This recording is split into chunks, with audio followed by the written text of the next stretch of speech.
Yesu ashimwe cyane. Ndabasuje mu izina rya Yesu Kristo. Imana iduhana umugisha. Kadushima Imana ko turi amahoro, kadushima Imana yacu ko ari urukundo, kadushima Imana ko tugihumeka, kadushima Imana ko yabanye natwe muri iri joro, kadushima Imana ko ikomeje kuduha imbaraga, kadushima Imana ko ikomeje kuturinda. Imana yacu ihabwa icyubahiro. Iyo turyamye ntabwo tuba tuzi aho turi, ariko Imana kubw'urukundo rwayo iraturinda ikadukangura. Imana kubw'urukundo rwayo ibana natwe rwose, tuba twananiwe ariko ukaryama ukumva ubyutse wasubijwemo intege. Rero dushime Imana yacu kuko ari nziza, ni uko Imana yacu ihabwa icyubahiro. Mbasomere amagambo ari mu gitabo Uwifuza ibihe byose, kugana Yesu, igitabo cyo kugana Yesu, paje ya 56, havuga ngo mujye mwiyegurira Imana uko bukeye, aba ari byo mugira nyambere mu gitondo. Amen. Ijambo ry'Imana ratubwiye ngo tujye twiyegurira Imana uko bukeye, aba ariyo tugira nyambere mu gitondo. Ndamutse mbaje ikibazo ku muntu wese turi kumwe aha ngaha, nkamubwira nti iyo bukeye, iyo ukangutse, ni icyo ukora bwa mbere? Ubanza gusenga cyangwa ubanza gukurura telefone ngo urebe message zo kuri WhatsApp, urebe status, urebe n'utundi. Umwigisha umwengeza avuga ati uko abantu babyuka birukira kureba muri telefone, iyaba ariko babyukaga rwose birukira kureba muri Bibiliya basoma ibyanditswe byera. Kandi ijambo ry'Imana ryaratubwiye ngo mujye mwiyegurira Imana uko bukeye, aba ari byo mugira nyambere mu gitondo, mutarakora ibindi byose. Mujye musenga muti Nyagasani nyakira ungire uwawe rwose. Amen. Mujye musenga muti Nyagasani nyakira ungire uwawe rwose, inama zanjye zose nzirambitse ku birenge byawe. Ngiyi imibereho ikwiriye kuturanga, ari nabyo tugiye gukomeza twiga. Kuko twabonye ku munsi w'ejo, twabonye ko umunyabyaha akwiriye kwihana ibyaha bye, twabonye ko umunyabyaha akwiriye kuzinuka ibyaha akabyihana kandi akagambirira kubireka rwose, hamwe no gushobozwa n'Imana binyuze mu kubana nayo, binyuze mu gusenga buri munsi. Buri munyabyaha wese akwiriye kwihana ibyaha bye, akabizinukwa kandi akabireka. Twabonye ko kwihana ari ukwihana gutera kuzinuka ibyaha no kubicikaho. Twabonye gusenga kwa Dawidi umugaragu w'Imana, yasenze asaba Imana kimweza kuko yari amaze kwibonaho ububi bw'icyaha cye. Yababajwe n'uko yababaje inshuti ye Yesu Kristo, yababaje Imana ye. Ese wowe ujya ubabazwa n'uko ukora ibyaha? Ujya ubabazwa n'uko wabaza inshuti yawe? Ijambo ry'Imana ratubwiye ngo uko bukeye uko tubyutse tujye twiragiza Imana, kandi tuyiragize inama zacu z'uwo munsi zose. Inama zanjye zose nzirambitse ku birenge byawe, unkoreshe mbu wawe uyu munsi. Tubane Nyagasani, kandi imirimo yanjye yose nyikorane nawe. Haleluya. Mbega isengesho ryiza. Mu gitabo cy'imigani ya Kristo baranditse ngo dutinye gukora ibintu bitarimo Imana. Hano baratubwiye ngo kandi imirimo yanjye yose nyikorane nawe. Kubyuka ukishyira mu biganza by'Imana. Ubundi impamvu abantu bacumura, ijambo ry'Imana ritubwira mu gitabo cyo kugana Yesu ko ari uko batandukanye n'Imana. Impamvu abantu twisanga twaguye mu byaha ni uko dukora ibintu bitarimo Imana. Turamutse tugumanye na Yesu, turamutse dusenze isengesho dusaba Nyagasani kubana natwe umunsi wose, ni ukuri ntabwo twakora icyaha. Ntabwo twakora icyaha rwose. Niyo mpamvu mbasabira cyane kugira ngo uko bukeye tubyutse tujye twiragiza Imana. Uko niko mukwiriye kugenza uko bukeye. Mu gitondo cyose mujye mwiyegurira Imana ku bw'uwo munsi, inama zanyu zose muzishyire imbere yayo, ngo abe ariyo izisohoza, cyangwa se ngo yenda izireke. Muri ubwo buryo nibwo mubasha gushyira ukubaho kwanyu mu maboko y'Imana iminsi yose, kandi nibwo ukubaho kwanyu kuzajya kurushaho gukurikiza ukwa Kristo. Amen. Iri ni ryo banga ryo kubaho imibereho inesha, ni uko bukeye dukwiriye kwishyira mu biganza by'Imana, ni uko bukeye dukwiriye kwiragiza Imana. Nshuti yanjye, mbese iyo ubyutse niki kibanza mu ntekerezo zawe? Niyo mpamvu dufite icyumweru cy'ivugurura kugira ngo habeho impinduka mu mibereho yacu. Uko turi kwiga uko dukwiriye kwitegura akaga gaheruka, turasabwa umwiteguro udasanzwe, turasabwa kuba abantu b'umwihariko badasanzwe kugira ngo twitegure akaga kari imbere yacu kadasanzwe. Umunsi w'ejo twiganye icyigisho kivuga kwihana, intambwe ya mbere mu kwitegura akaga gaheruka, umugabane wako wa kabiri.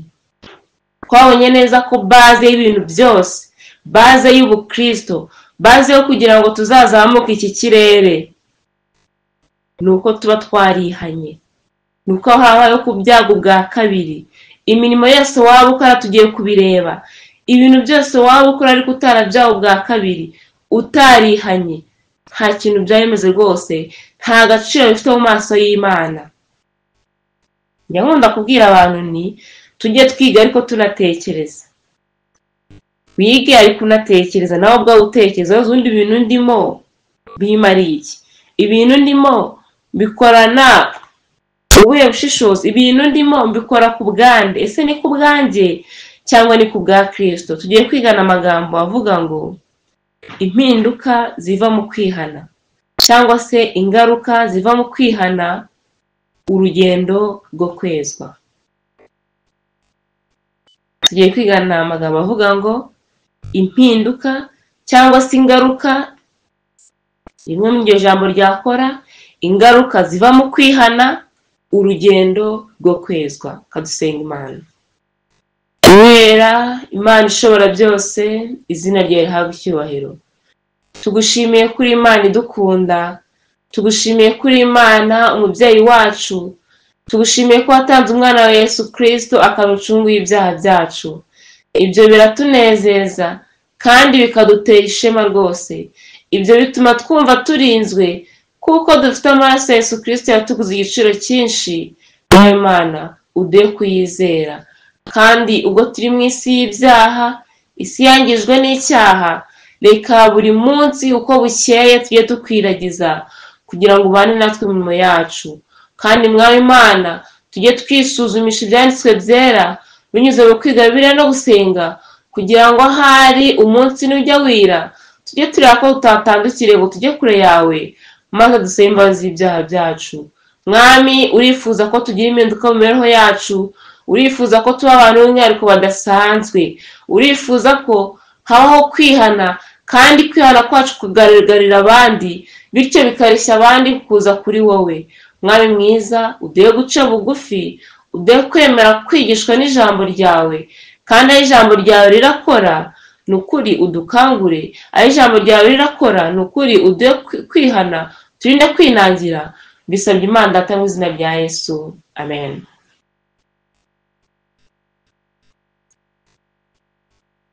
Tugiye kwigana amagambo avuga ngo ingaruka ziva mu kwihana, urugendo rwo kwezwa.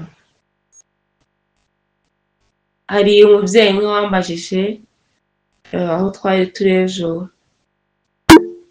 yambajije ikibazo kandi nifuza kubabaza. Yambajije ati, mbese ibyigisho bari kubikurikira? Mbese koko namwe nimunsubize, ibyigisho muri kubikurikira, biri kubafasha cyangwa ntabwo biri kubafasha? Namusubije amagambo ndavuga nti rero ntabwo mbizi. Kubera iki? Ku mpamvu nasubije gutyo. Namusubije ko nabizi, namwana uri kwigisha burya online ntabwo umenya uko abantu bameze. Hari nubwo bashobora kuba biryamiye, hari nubwo wajeninga rwose umuntu agashyira telefone hariya agasinzira, nkunguka watungura nk'umuntu ukamubwira uti dusubize iki kibazo, uwo muntu rwose ntabashe kuba yasubiza kubera yuko aba yasinziriye atari kumva. Nawe nagira ngo namwe mbabaze kandi munsubize. hano turi abantu 42 nibo tumaze kugera kuri meeting. Byibuze munsubize muri nk'abantu 10 cyangwa 15. Ibi byigisho biri kubafasha, murabikurikiye cyangwa ngubu nabwo muri ryamiye? Munsubize muri chat. Desire arakoze, aransubije.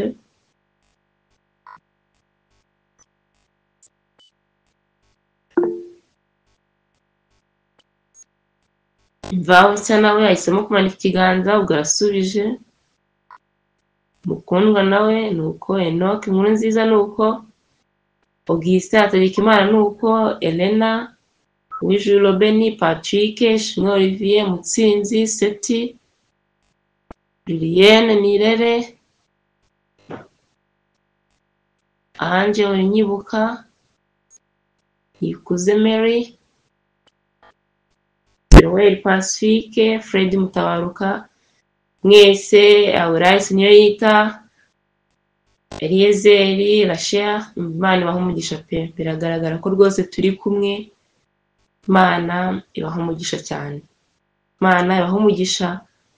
Kandi reka dusabe Imana kugira ngo ubwo tugiye kwiga ibi byigisho kandi dukomeje kubyiga, buri muntu wese agambirire umutima we iki kintu, agambirire kuzagira impinduka nyuma y'iki cyumweru, agambirire ko ahantu tumaze cyumweru tuzahava harabayeho izina rye rishya, harabayeho Kevin mushya, harabayeho Jafet mushya, harabayeho Sandra mushya, harabayeho Alex mushya, harabayeho Ellen mushya. Umva amabwire, buri muntu wese agambire umutima we kugira ngo ibyigisho bizagira icyo bihindura mu mitima yacu. Muvandimwe yatubwiye ko ari bwaje, Imana imuhe umugisha. Samson kandi ndakurarikira cyane kugira ngo wandikire abayobozi b'ikorari babe baguye ibyigisho byatambutse, ko twagize ibyigisho byatambutse, ngira ngo mbararikire abantu tutabanye mu byigisho byabanje. Ubonye neza ko tugeze ku cyigisho kivuga impinduka ziva mu kwihana, urugendo rwo kwezwa. Twabaje ibyigisho bivuga kwihana. Umuntu rero utarabaje ibyo byigisho nafatira ahangaha hari ibyo rwose atarabamenye, ko ntabwo ndabisubiramo, ariko ndabararikira kugira ngo musabe abayobozi ba The Promise barimo hano, babahe nimero ya telefone hano muri chat, mumwandikire azabashe kubaha ibyo byigisho, kuko twarabyize kandi amaudio yazo arahari. Babibahe rwose mu byige guhera ku gice cya mbere. Ni ibyigisho bya etape par etape, uko umuntu akwiriye kuvuka ubwa kabiri n'uburyo akwiriye gukura muri uru rugendo, kuko ibyo ngibyo nibyo byatuma umuntu abasha kwitegura akaga kari imbere yacu. Uramutse utaravutse ntabwo habaho gukura.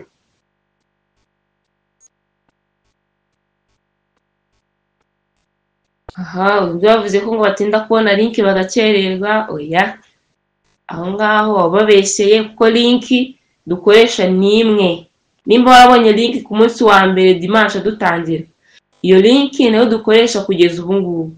Babongeye kuyitanga, batongeye kuyitanga, ujye ukanda kuri ako link wabonye kera aba ariko winjiriraho. Still niyo link dukoresha. Link dukoresha ni imwe. Ubwire n'abandi babimenye ko link dukoresha ni imwe, ntabwo igihinduka. Kuri wongera kwisharinga, ni ukugira ngo wongere gutumira abantu no kubibutsa, ariko link dukoresha ni imwe. Katujye mbere mu cyigisho. Ibi nabyo byari biciyemo kugira ngo tumenye uko abantu turi kugendana. Nkuko nabibabwiye, tugiye kwigana amagambo avuga ngo impinduka ziva mu kwihana, urugendo rwo kwezwa. Mureke duhure mu butumwa bwa Yesu Kristo bwanditswe na Yohana mu gice cya 3. Ubutumwa bwiza bwa Yesu Kristo uko bwanditswe na Yohana igice cya 3 umurongo wa 1. Handitswe ngo ibya Nikodemu. Hariho umuntu w'Umufarisayo witwaga Nikodemu, umuntu w'Umufarisayo. Abafarisayo tuza bari bo umutware wo mu Bayuda. Aba bari abakuru b'idini yo mu gihe cya Yesu, bari abakuru bo mu gihe by'iyobokamana mu gihe cya Yesu, ubwo Yesu yari ku isi. Umutware wo mu Bayuda we yasanze Yesu nijoro, aramubwira ati, mwigisha, tuzi yuko uri umwigisha wavuye ku Mana, kuko ari nawe ubasha gukora ibimenyetso ujya ukora, keretse Imana iri kumwe nawe. Yesu aramusubiza ati, ni ukuri ndakubwira yuko umuntu utabyaho ubwa kabiri atabasha kubona ubwami bw'Imana. Utekereze aya magambo, mukanguke cyane. Nakabwiye ngo murebe hano, ariko ntabwo ndi kubareba ngo mbibabwire. Hano baratubwiye ngo hariho umuntu wo mu Bafarisayo witwaga Nikodemo, umutware wo mu Bayuda. We yasanze Yesu nijoro, aramubwira ati, mwigisha. Bibaza impamvu uyu Nikodemo yasanze Yesu nijoro. Ijambo ry'Imana ritubwira yuko we yatinya amaso ya rubanda, kubera yuko ari umunyacyubahiro. Atinya ko babonye aramutse asanze Yesu ari ku manywa, babona ko yakurikiye inyigisho za Yesu, babona ko rwose atangiye nayo kujya mu yo gukurikira uwo muntu abantu benshi bakurikiye, ariko ashaka gusanga Yesu ari nijoro kugira ngo batamubona. Aragenda aramubwira ati, mwigisha, tuzi yuko uri umwigisha wavuye ku Mana, kuko ari nawe ubasha gukora ibitangaza n'ibimenyetso ujya ukora, keretse Imana iri kumwe nawe. Iki kintu Nikodemo cyari cyahishutse mu ntekerezo ze. Ariko ikintu gitangaje, Yesu Kristo igisubizo yamusubije ntabwo gihuye rwose n'ibyo Nikodemo yari atangiye abwira Yesu. Ku murongo wa 3 Yesu aramusubiza ati, ni ukuri ndakubwira yuko umuntu utabyaho ubwa kabiri atabasha kubona ubwami bw'Imana. Aya magambo bishoboka ko atari ubwa mbere muyumvise, ariko tugendane cyane.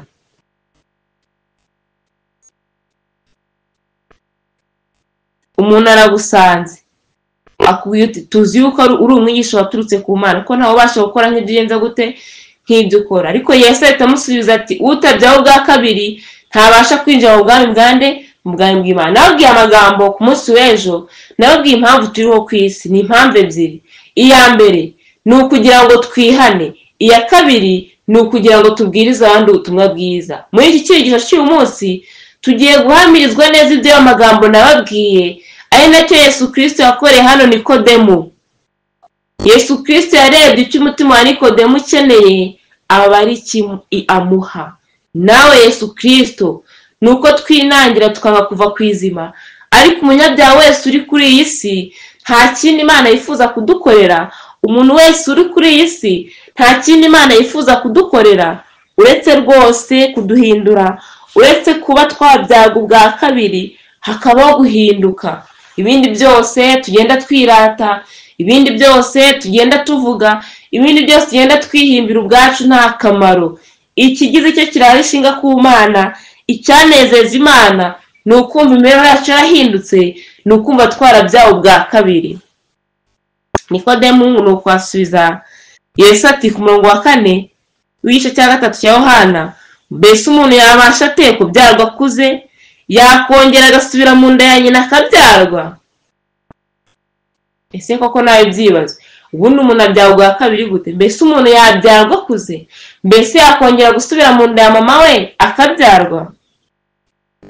Yesu aramusubiza ati, ni ukuri ndakubwira yuko umuntu utabyawe n'amazi n'umwuka atabasha kwinjira mu bwami bw'Imana. Utabyawe n'amazi n'umwuka ntabasha rwose kwinjira mu bwami bw'Imana. Nshuti yanjye, ushobora kuba uri hano utari umudivantiste, ndakurarikira cyane kugira ngo ubyarwe n'umwuka kandi ubyarwe n'amazi. Birashoboka ko waba uri hano uri umudivantiste umaze iminsi mu itorero, ndetse by'umwihariko urimba muri korali The Promise, kubera yuko nta muririmbyi wakirwa mu itorero atarabatijwe. Ibyo turabizi neza, indongozi y'itorero niko ivuga kandi niko bikwiriye rwose. Ariko kandi birashoboka cyane ko waba uri hano wabatirishijwe amazi ariko utarabatishijwe Umwuka Wera. Niyo mpamvu Nikodemo uyu nguyu wari umwe mu Bafarisayo, ari umukuru wo mu Bayuda, Yesu Kristo yaramwitegereje asanga atarabyawe ubwa kabiri, asanga atarabatijwe umubatizo w'ukuri, umubatizo wa mwuka. Nawe ushobora kuba uri hano ushobora kuba uri mu nshingano zigiye zitandukanye, ushobora kuba rwose uri umuririmbyi warabyawe ubwa kabiri n'amazi ariko utarabyawe ubwa kabiri na Mwuka Wera. Nuko Yesu akomeza amubwira ati ikibyarwa n'umubiri nacyo ni umubiri, n'ikibyarwa n'umwuka nacyo ni umwuka. Witangazwa nuko nkubwiye yuko bibakwiriye kubyarwa ubwa kabiri. Akomeza agira ati umuyaga uhuha aho ushaka ukumva guha kwawo, ariko ntumenya aho uva cyangwa aho ujya. Niko uwabyaye n'umwuka wese amera. Nikodemo aramusubiza ati ibyo byashoboka bite? Yesu aramusubiza ati ukaba uri umwigisha w'Abisiraheli ntumenye ibyo? Aya magambo aratangaje. Abantu benshi turi mu itorero ry'Imana, abantu benshi turi mu inshingano z'itorero, abantu benshi abantu badufata rwose nk'inyangamugayo, ariko tutazi uko umunyabyaha yabyarwa ubwa kabiri, tutazi uko umunyabyaha yahinduka umukristo. Nikodemo ntabyo yari azi. Yesu Kristo yamubwiye ati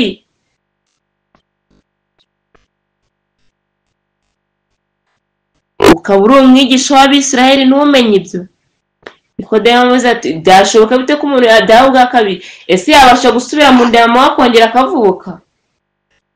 Ariko hari icyo Imana yifuza kutubwira muri cyigisho.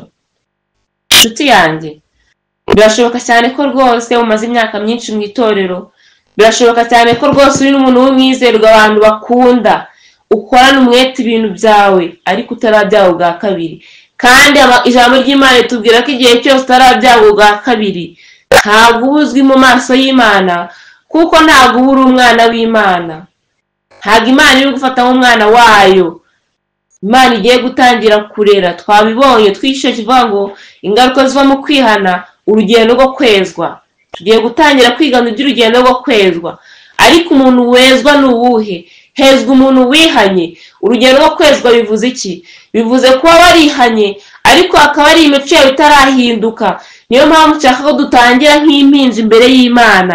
Ndashaka ko dutangira Nikodemo uvutse ubwa kabiri akongera akabyarwa bundi bushya. Uwo mwana Imana irifuza kumukuza binyuze mu kweza imibereho ye, akagenda akura uko umunsi ugenda wira, akagenda akura uko bugenda bucya, akagaburirwa amata, akagaburirwa imboga, akagira urwo ry'imvange, akagira urwo ry'impungure, akagira urwo ry'amateke, akagira urwo ry'ibiryo bikomeye. Ngaho Imana yifuza ko tubabo. Urya ibiryo bikomeye niwe uzaba rwose abasha guhagarara mu kaga gaheruka, akabasha gutsinda ariko abishobojwe n'Imana izaba iri kumwe nawe.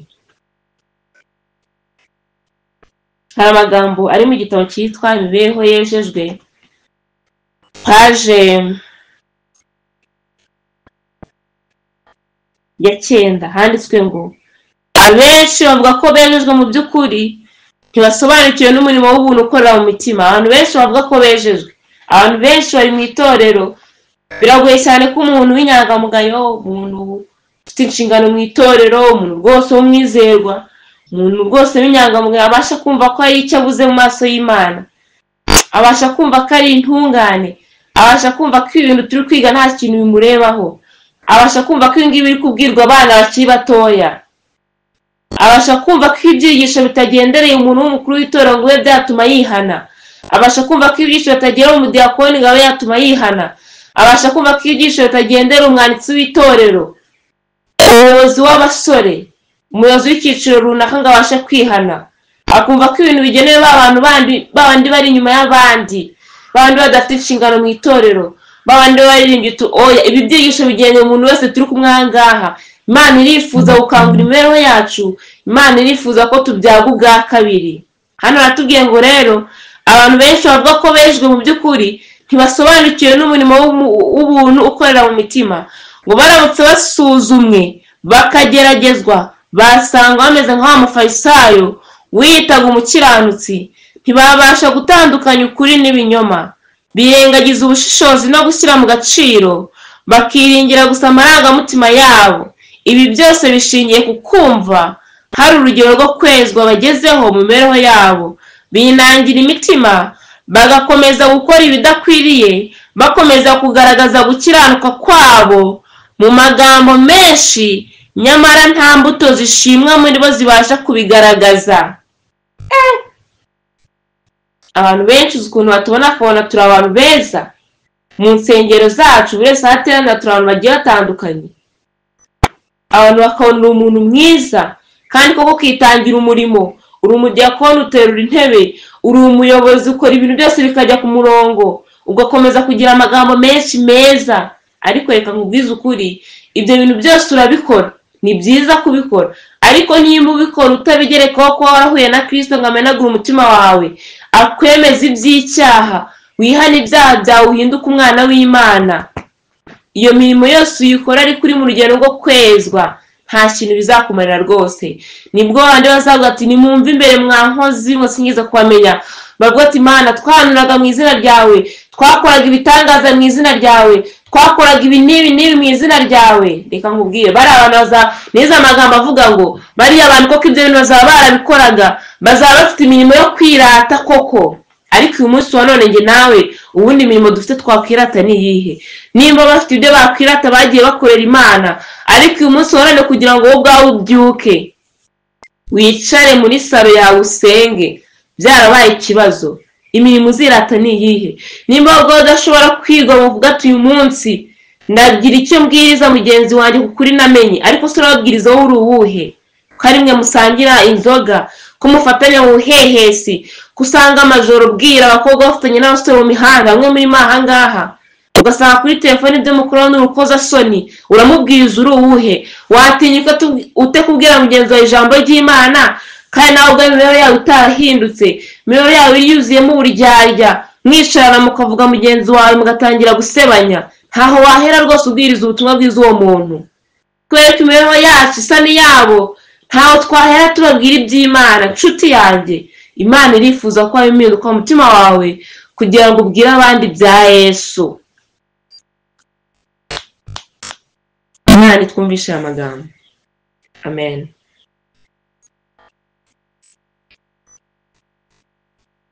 Abantu benshi binangira imitima, bakomeza gukora ibidakwiriye, bakomeza kugaragaza gukiranuka kwabo mu magambo menshi, nyamara nta mbuto zishimwa muri bo zibasha kubigaragaza.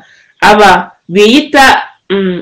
biyita ko bakiranuka ntabwo bishuka ubwabo gusa biyoberanya, ahubwo imibereho yabo igira ingaruka mbi zibasha kuyobya abandi benshi bifuza kugendera mu bushake bw'Imana. Mbega amagambo ababaje, reka nyasubiremo. Ngo aba biyita ko bakiranuka ntabwo bishuka ubwabo gusa biyoberanya, ahubwo imibereho yabo igira ingaruka mbi zibasha kuyobya abandi benshi bifuza kugendera mu bushake bw'Imana. Aya magambo ahuye n'amagambo nasomye mu gitabo cy'ubutumwa ku basore, agaragaza neza ko ngo hari abantu benshi banze ubutumwa bwiza, hari abantu benshi banze kwihana, ngo bitewe n'imyitwarire yacu batubona tugiye gusenga mu gitondo ngo barebe uko twambaye bakabona dusa nabo, barebe uko twasokoje bakabona dusa nabo, ngo bareba n'imibereho tubana nabo mu cyumweru gisanzwe bakabona ngo nta dutandukaniye nabo, bityo ngo bakabura ikibaresha cyatuma baza kwifatanya natwe. Mwibaze ko tubera n'abandi inkomyi mu kugira ngo bakire ubuntu bw'Imana. Ubitekereza ute? Ubitekereza ute uko ubayeho muri sosiyete yawe, aho ucumbitse?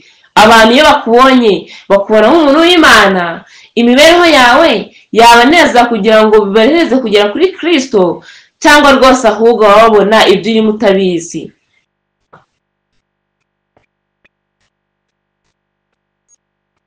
Hari amagambo nzabasomera ari mu gitabo cy'ivugabutumwa paje 517, agaragaza ko abantu benshi bazarimbuka bitewe n'imyambarire mibi y'ababwiriza.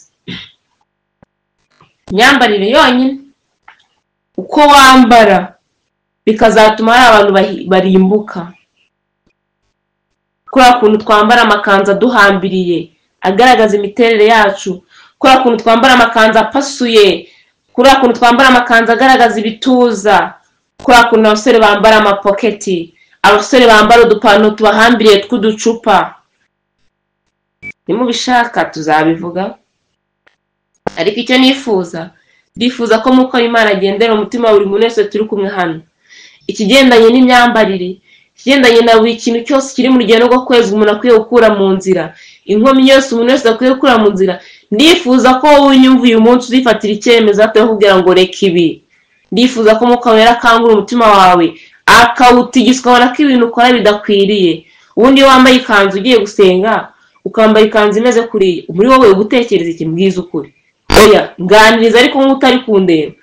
Ugutekereza iki muri wowe iyo ufashe ikanzu rwose ngufi cyane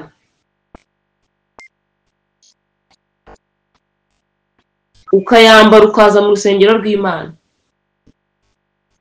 Muri wowe ufite ihene, ubu nyine n'icyo ugutekereza? Ese uje kureshya mu rusengero?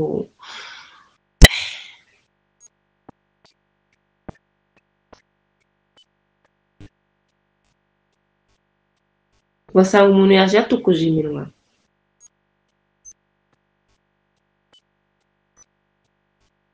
Which purpose?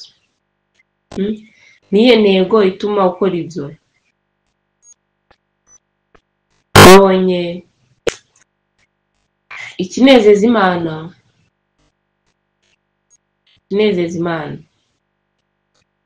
kandi umugambi Imana ifitiye umuntu nuko umuntu yihana, yamara kwihana akagwiza ubutumwa bwiza.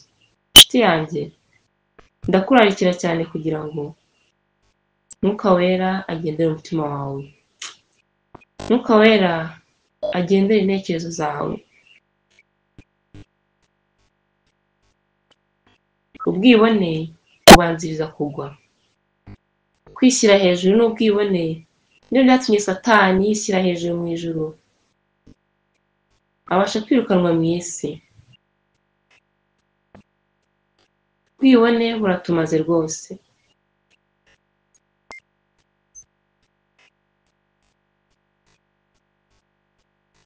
Inshuti yanjye, wakwemerera Yesu akaganira n'umutima wawe? Inshuti yanjye, wakwemerera Yesu agahindura imibereho yawe? Inshuti yanjye, wakwemera ko habaho impinduka mu mibereho yawe?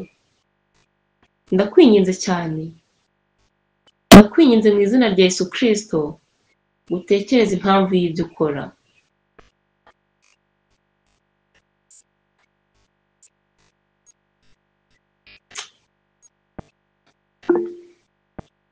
Dukomeze. Aba biyita ko ari abakiranutsi ntabwo bishuka ubwabo gusa biyoberanya, ahubwo imibereho yabo igira ingaruka mbi zibasha kuyobya abandi benshi bifuza kugenda mu bushake bw'Imana. Bashobora kumvikana kenshi bavuga bati Imana niyo inyobora. Kenshi barabivuga rwose.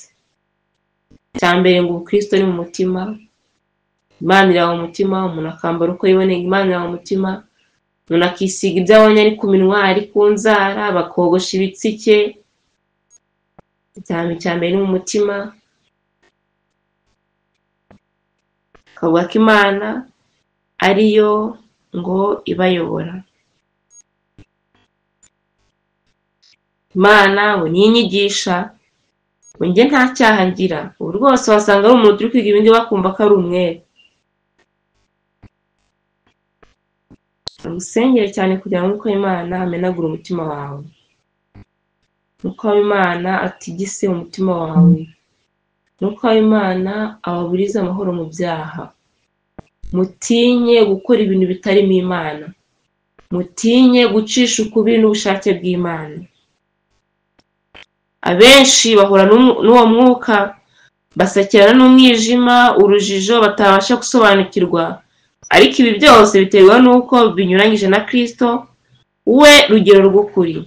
Ukwezwa kuvugwa na Bibiliya ntigushingiye ku marangamutima. Oya rwose, ntabwo bishingiye ku marangamutima.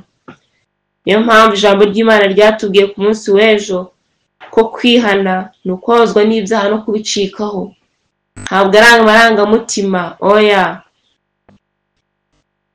aha niho benshi bayobera. Amarangamutima bakaba ariyo bagira ibipimo. Iyo bumvise bahimbawe cyangwa banezerewe bakavuga ko bejejwe, kugira umunezero cyangwa kumva nta byishimo sibyo bihamya ko umuntu yejejwe cyangwa atejejwe. Kwezwa si ikintu kikubita aho ngaho uwo mwanya ngo ba, iyo ba ni yiyongereho ntabwo yanditswe. Twasomera amagambo ari mu gitabo Imibereho Yejejwe paji ya 9. Baravuze ngo kwezwa si ikintu kikubita aho ngaho uwo mwanya, oya. Kwezwa nyakuri ni umurimo wa buri munsi. Amen. Tugiye kuzabyigana. Kwezwa nyakuri ni umurimo wa buri munsi, ni urugendo, ntabwo ari ibintu by'uyu munsi. Oya, nimba uri kurabera ukabona wambaraga nabi, oya ntutinye, Imana yifuza kukwambika neza. Nimba uyu munsi wanywaga ibintu bidakwiriye, nimba wanywaga ibiyobyabwenge, nimba wanywaga ibintu bidakwiriye, ugiye kubitungaho urutoki mushobora kubonera amabuye. Ariko abenshi tumenyeranye cyane ko ikorari tumenyeranye tuzanye ndetse n'abayobozi b'umwihariko b'abasore bari hano, hari ibintu byinshi rwose nk'abantu b'Imana tuzanabyiga, kuko mu rugero rwo kwezwa tugomba no kwibuka ko dukwiriye gutunga amagara mazima, ibyo dukwiriye kurya, ibyo tudakwiriye kurya. Kwezwa rero harimo ibintu byinshi, ntabwo ari ibyo kwambara gusa, si ibyo tuvuga gusa, ahubwo n'ibyo turya. Imibereho yacu yose ikwiriye kuba yerereza Kristo, imibereho yacu yose ikwiriye kuba yarahindutswe. Rero kwezwa si ikintu kikubita aho ngaho uwo mwanya. Kwezwa nyakuri ni umurimo uhoraho kandi ukomeza igihe cyose ubuzima bugikomeza. Abarwana n'ibigeragezo bya buri munsi bagatsinda imibereho ibakurira gukora icyaha kandi bifuza gukiranuka ko mu mutima n'imibereho yabo yose, ntibajya birata ko ari abaziranenge bafite inzara n'inyota byo gukiranuka, banga icyaha urunuka. Amen. Dukwiriye kuba imibereho yanga icyaha urunuka, imibereho yanga icyaha urunuka, imibereho yejejwe, imibereho yahindutse. Tugarutse kuri Nikodemu arakoze cyane. Emmanuel irakoze ku magambo meza duhaye. Nikodemu Yesu Kristo yamubwiye ko agomba kubyarwa ubwa kabiri, ariko amubwira amagambo akomeye cyane. Murongo wa 8, umuyaga uhuha aho ushaka ukumva guhuha kwawo, ariko numenya aho uva cyangwa aho ujya, niko wabyarira umwuka wese amera. Hari abantu benshi ndetse cyane mu itorero, ibyo bintu barabyitwaza bakavuga ngo icyambere ni uguhinduka ngo mu mutima, ngo iby'inyuma ngo Imana ireba umutima. Reka nkubwire, Nikodemu, aya magambo ni Yesu Kristo yamwibwiriye, ntabwo ari amagambo yanjye ngiye Kamugisha Kevin, ni amagambo y'umwuka w'ubuhanuzi, ni amagambo y'Imana. Buriya ibintu bikunanire rwose kubikora, ariko ntuzigere utera imigeri ushaka kurwanya umwuka w'Imana, ntuzigere utera umugeri ushaka kwitsindisha no kumva ko ibintu reka mbabwire, Imana igendera imitima yacu. Abantu benshi twabaye abinangira, twabaye abahakanyi. Ubaye n'abantu benshi banga kwitabira amateraniro kubera ko bazi ko nta bindi Kevin azavuga ni bya bindi, ni ibyo kutubuza ibyo twikundira, ni ibyo kudukura kuri ibi n'ibi. Kandi si njye uvuga, ni ijambo ry'Imana. Ndabizi neza ko hari abantu bashobora kureba muri The Promise ariko batajya bitabira amateraniro kubwo kwanga kumva irarika ry'Imana, kubwo kwanga kumva icyo ijambo ry'Imana rivuga. Ibintu Umwuka yaramuhatiye kubivuga kuko bishobora kuba ko bihari. Perezida wa The Promise ari Mutabaruka Fred, ari na Love Seti. Mugende mukangurira abaririmbyi banyu kuza muri amateraniro, kandi mubakangurire kwiga nimushaka muzashaka umwanya mujye mubisubiramo, kwiga icyigisho twize guhera ku cyambere kugeza ku cyanyuma, kubera yuko iyi niyo nzira imwe rukumbi, inshuti zanjye, izabasha kudukura muri iyi si ikatujyana mu kirere cyo mu ijuru, ikatujyana ubwami bw'Imana. Nta yindi nzira rwose, niyo kwihana no kwezwa. Rero muntu mwamuririmbana muzi neza ko yinangiye atajya yitabira amateraniro, byashoboka ko wenda azinduka kare cyane ajya mu mirimo, byashoboka cyane ko amasaha bitamukundira bitewe n'igihe aba yatahiye, ariko mumusabe, mutegure nk'abayobozi uburyo abantu banyu biga ibi byigisho, kuko abantu benshi by'umwihariko urubyiruko barinangiye cyane iyo hagezweho ibyigisho bikora ku narinjye, ku bwibone no ku bintu bakunda badashaka kureka. Imana igendere imitima yacu. Ngiye kubasomera amagambo ari mu Bifuzuye byose ku cyigisho cya Nikodemu page 116 muri soft copy. Icyigisho cya Nikodemu ni icyigisho cya 17 mu gitabo Uwifuzuye byose. Banditse ngo Umukiza ntabwo aterana amagambo. Aya magambo arakomeye cyane. Tekereza ku ijambo ry'Imana rivuga naho gatangira kuvuga, ariko ijambo ryavuga Umukiza ntabwo aterana amagambo. Azamura ikiganza mu cyubahiro maze yongera kumwerurira uko ati uko kuri ati abwira Nikodemu, ni ukuri ndakubwira ukuri ko utabyawe n'amazi n'umwuka adashobora kwinjira mu bwami bw'Imana. Uku niko kuri rwose. Umuntu utabyawe n'amazi n'umwuka ntabasha kwinjira mu bwami bw'Imana. Nikodemu yemezwa ko ari imbere y'uwo Yohana Umubatiza yavuze, kandi asobanukirwa n'uko umubatizo w'amazi Kristo avuze ari umutima ugirwa mushya kubw'umwuka wera w'Imana. Haleluya, amen. Ndagira ngo Imana Mwuka wera azasobanura iki kintu mu mutima wanjye no mu mutima wawe, kandi asobanukirwa n'uko umubatizo w'amazi Kristo avuze ari umutima ugirwa mushya kubw'umwuka wera w'Imana. Amen. Yesu akomeza agira ati ikibyagwa n'umubiri ni umubiri, n'ikibyagwa n'umwuka ni umwuka. Umutima wa kamere ni mubi rwose, none ninde wabasha kuvana igitunganye mu kintu cyanduye? Ntawe. Nta muti w'umuntu wabasha gukiza umutima icyaha, kuko umutima wa kamere ari umwanzi w'Imana, kuko utumvira amategeko y'Imana, ndetse ntushobora kuyumvira. Kuko umutima w'umuntu ariho haturuka ibitekerezo bibi, kwica, gusambana, guheheta, kwiba, kubeshyera abandi n'ibitutsi, kugira ngo amazi atunganye abashe kuva mu mutima, ni ku isoko nayo yaba itunganye. Umuntu ugerageza kwitondera amategeko kugira ngo azagere mu ijuru akoresheje imirimo ye bwite, aba akora ibidashoboka. Aya magambo yarantangaje cyane. Umuntu ugerageza kwitondera amategeko kugira ngo azagere mu ijuru akoresheje imirimo ye bwite, aba akora ibidashoboka. Niyo mpamvu twahereye ku kintu cyitwa kwihana. Niza amagambo ari mu Kuva igice cya 20. Yesu Kristo yahaye amategeko Abisirayeli baravuye muri Egiputa, ntabwo yigeze yahera muri Egiputa, kandi Egiputa ishushanya mu byaha. Igihe cyose ugerageza gukurikiza amategeko y'Imana, igihe cyose ugerageza gukora inshingano z'itorero, igihe cyose ugerageza kuba mwiza ariko ukiri muri Egiputa, ibyo ugerageza ngo ntabwo bishoboka. Uzabigerageza, uzabikora, ariko ntabwo bizigera bishoboka. Agakiza ntikaboneshwa no kugira idini itunganye maze ukibonamo usa n'ufite ishusho y'ubutungane. Imibereho ya Gikristo ntabwo ari ugutunganya gusa no gukosora imibereho ya kera byonyine, ahubwo ni uguhinduka rwose muri kamere yawe. Haleluya. Ugomba gupfa ku cyaha no ku narinjye, ukagira imibereho mishya rwose. Igikorwa gikomeye cy'Umwuka wera nicyo cyonyine rukumbi gishobora gutera iryo hinduka. Amen. Mbega amagambo meza. Imana yacu ni nziza. Ngo Nikodemu ananirwa gufata icyemezo, nuko Yesu yifashishije ipica y'umuyaga agira ati, umuyaga uhuha aho ushaka, ukumva guhuha kwawo, ariko ntumenya aho uva cyangwa aho ujya. Ngo niko n'uwabyaye n'umwuka wese amera.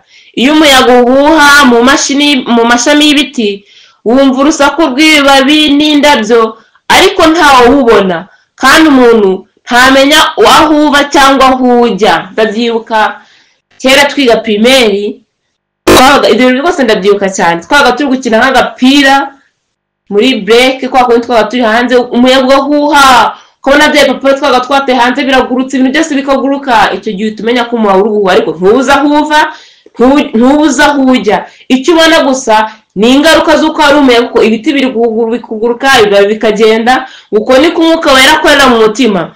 Ntawe ushobora kubisobanura, kimwe nuko ntawe ushobora gusobanura imigendere y'umuyaga. Kuko utabasha kumenya igihe n'ahantu nyaho cyangwa kwibuka ibyabaye byose mu gihe cyo guhinduka, ntibivuga ko guhinduka kutabayeho. Mwumva aya magambo. Kuba utabasha kwibuka cyangwa no kumenya igihe n'ahantu nyaho ibyo bintu byabereye muri we byo guhinduka ntibivuga ko guhinduka kutabayeho. Akoresheje uburyo butagaragara nk'umuyaga, Kristo akorera buri gihe mu mutima w'umuntu, nuko buhoro buhoro umuntu atabyumva umutima wakira ibyiyumviro biwukurira kuri Kristo. Umuntu ashobora guhabwa ibyo byiyumviro amutekerejeho, asoma ibyanditswe byera cyangwa se yumva amagambo y'umubwiriza, maze mu kanya kubw'irarika ryahuranije ry'Umwuka Wera umutima ukishyira mu maboko ya Yesu wishimye. Ukwihana kumeze gutyo bamwe bibwira ko kuza ku kanya, mu by'ukuri ni ingaruka y'igikorwa cyo kwihangana kudahutiyeho cy'Umwuka w'Imana kiba kimaze igihe. Amen. Umuyaga nubwo utagaragara ugira ibikorwa bigaragara kandi byumvikana. Uko niko igikorwa cy'Umwuka Wera kimera mu mutima, kikagaragarira mu bikorwa byose by'umuntu winjiyemo n'imbaraga y'agakiza. Amen. Niko no guhinduka k'umwuka bigenda,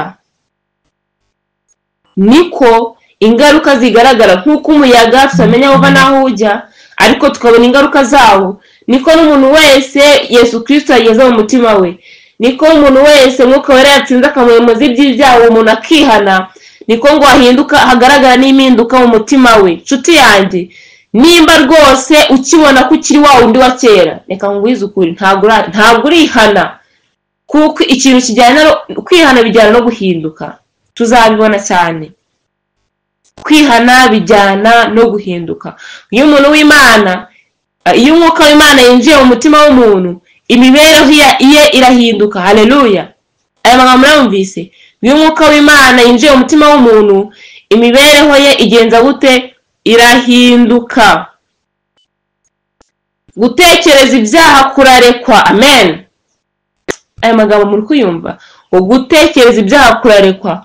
Umuntu areka imirimo mibi, ishyari, amahane n'uburakari, bisimburwa n'urukundo no kwicisha bugufi n'amahoro. Umunezero usimbura ubwihebe, kandi mu maso hakarabagirana umucyo w'ijuru. Nta muntu n'umwe urabuka ukuboko gukuraho umutwaro, nta muntu n'umwe urabuka umucyo umanuka uva mu bikari byo mu ijuru. Imigisha yinjira mu mutima wiyeguriye Imana, ubwo nibwo imbaraga itagaragarira mu mutima mushya ku ishusho y'Imana. Imitima yononekaye ntiyashobora gusobanukirwa umurimo wo gucungurwa. Harimo ubwiru burenze ubw'ubwenge bwa kimuntu bubasha gusobanura. Nyamara avuye mu rupfu ageze mu bugingo, azi ko ibyo ari ukuri kw'ijuru. Tukiri hano ku isi twahawe gusobanukirwa intangiriro yo gucungurwa. Kubera ubunararibonye bw'umuntu ku giti cye, ingaruka zizakomeza zigeze ku bihe bihoraho. Imana irifuza ko habaho imibereho yahindutse mu mitima yacu. Tubonye ko neza ko Nikodemu yahawe ikigereranyo cy'umuyaga. Umuyaga urahuha ariko ubona guhuha kwawo ntubona aho ujya n'aho uva. Niko n'umuntu wese Yesu Kristo nk'uko Imana ageze mu mutima we akamwemeza iby'icyaha ndetse akabyihana, habaho impinduka rwose.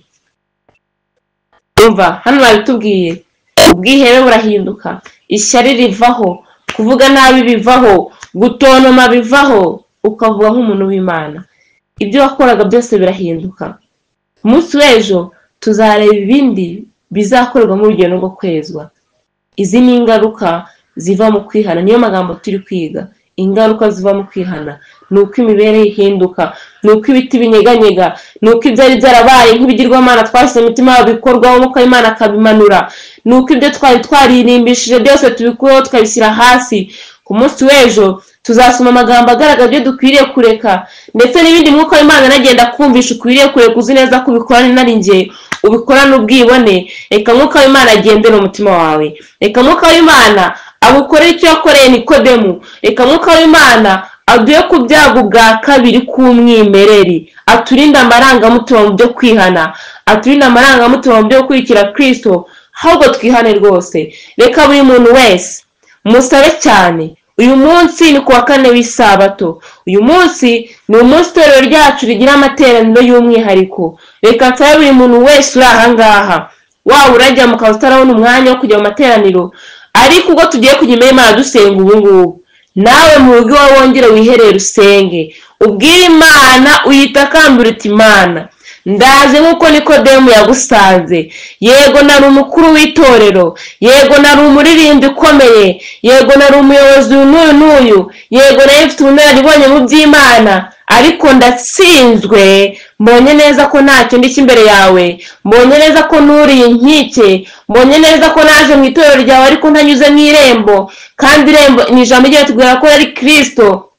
Kristo niwe rembo, Kristo niwe nzira. Utakambira Imana kugira ngo Imana irondore umutima wawe, Imana igendere umutima wawe, Imana igendere imibereho yawe, Imana iguhe guhinduka uwo waba uri we wese. Ntitaye kuba turi kumwe hano, ndagusabiye cyane kugira ngo wiherere usaba Imana kiguhindura, wiherere nka Nikodemu usaba Imana ko byaba ubwa kabiri. Ibi byigisho bindi tugiye kwiga byo kwezwa nibwo bizagira icyo bikumarira, ariko igihe cyose utaremera ko ukeneye Imana, igihe cyose utaremera ko ukeneye ku byago bwa kabiri, tuzajya twiga ibi byigisho, ukomeze winangire, ukomeze ube wa wundi, ukomeze ube gusebanya, ukomeze ube rwose kumva bitagukoraho, ukomeze kumva ko uri kubwirwa abandi, ubone ko nta mpinduka zayo mu mutima wawe. Ariko igihe cyose uremera Mwuka w'Imana agatigisha umutima wawe ukameza ibyaha ukabyihana, reka nkubwire nk'uko Nikodemu yabibwiwe, nawe ingaruka zahita zigaragaza rwose. Ntabwo bizagombera ko nongera kubigisha ngo mwambare gutya, ntibizagombera ko nkwiye kubigisha ngo nimusokoze mutya, ngo mureke kwisiga iby'amarangi ku ntoki no ku minwa, oya. Ahubwo Mwuka w'Imana uri muri wowe azakwemeza ko ibyo bintu ukwiriye kureka rwose. Reka imbaraga y'Imana ibe kuri twebwe, reka imbaraga y'Imana ibe kuri njyewe, reka imbaraga y'Imana ibe kuri korali The Promise, reka imbaraga y'Imana ibe ku muntu wese twabanye mu icyigisho, kandi mbaragije Imana ijambo ryayo. Mureke tugundire iby'Imana, mureke tugume imbere y'Imana, mureke dukomeze kwisunga Imana. Aho dufite intege nkeya Imana yadushoboza. Imana duhana umugisha kandi duhe umwiteguro ukwiriye mu izina rya Yesu, amen. Kadusenge. Urera Imana ishobora byose, izina ryawe rihabwe icyubahiro. Mwami Imana, turatsinzwe, tubonye neza ko nubwo tumaze igihe mu itorero ariko hatabayeho intangiriro y'urugendo. Iki cyakorewe Nikodemu kandi yari umwe mu bakuru mu Bayuda, ntabwo cyakorewe muri twebwe. Nyamaze turabwiriza, nyamaze turaririmba, nyamaze tuyobora itorero mu byiciro bitandukanye, ariko ntabwo Mwuka w'Imana aradusanga twemeza iby'icyaha. Ni ukuri turakwinginze uduha umwanya no guturisha intekerezo kugira ngo tuganire nawe. Turifuza intangiriro nshya, reka umwana wese turi kumwanga wo mu mwanya wo imbere yawe, kandi sengera abana bose baje uyu munsi kugira ngo uhe imbaraga zo kugira ibyisho byatambutse, kandi uhe imbaraga zo kurarika abandi, kandi uduhe imbaraga zo kumeza kwitabira amasengesho. Satani ararwana ariko yaratsinzwe. Tuzi neza ko Satani nta mbaraga dufite ngo ayo magambo twarayasomye mu kwitegura imvura y'itumba. Twasomye neza ko Satani atinya umuntu wese wiyegurira Imana, wisunga imbaraga z'Imana. Mu mbaraga ze nyinshi ntabasha guhangara umuntu umwe wisunga imbaraga z'Imana.